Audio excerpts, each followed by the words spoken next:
শুক্রবার বিধানসভায় স্পিকার হিসেবে রথীন্দ্রর নাম প্রস্তাব করেন মুখ্যমন্ত্রী শুভেন্দু অধিকারী।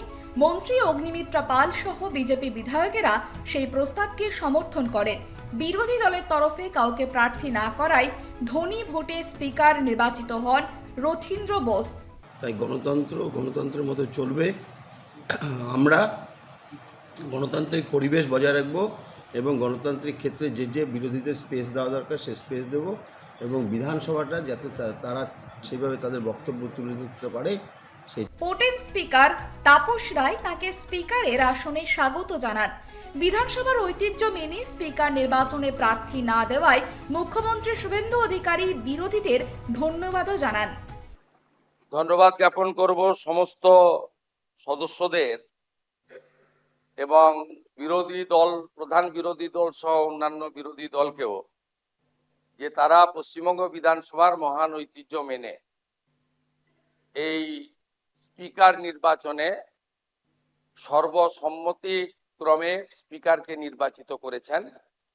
এই পরম্পরা এবং ঐতিহ্যকে বজায় রাখা। তবে সৌজন্যের আবহেই ছিল আসল চমক। স্পিকারকে স্বাগত জানাতে গিয়ে মুখ্যমন্ত্রী এক ঐতিহাসিক ঘোষণা করেন। তিনি স্পষ্ট জানান, এবার থেকে বিধানসভার বাজেট অধিবেশন সহ গুরুত্বপূর্ণ আলোচনা সরাসরি সম্প্রচার করা হবে। জনগণের প্রতিনিধিরা ভেতরে কি কাজ করছেন তা সরাসরি দেখতে পাবেন মানুষ। জনগণের নজরদারিকেও সুনিশ্চিত করার ক্ষেত্রে বিভিন্ন বিতর্ক, প্রশ্নোত্তর পর্ব, bill, budget, departmental budget, private member bill, calling attention, zero hour, mention ইত্যাদি সবকিছুই যাতে লাইভ সম্প্রচারিত হয় তার ব্যবস্থা গ্রহণ করা এবং এখানে বিরোধীদের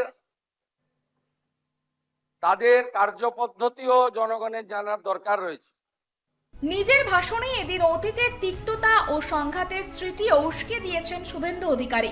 তিনি মনে করিয়ে দেন, বিরোধী নেতা হিসাবে তার 11 মাস সাসপেন্ড হয়ে থাকার কথা কিংবা বিজেপি বিধায়ক শঙ্কর ঘোষের রক্তাক্ত হওয়ার ঘটনা।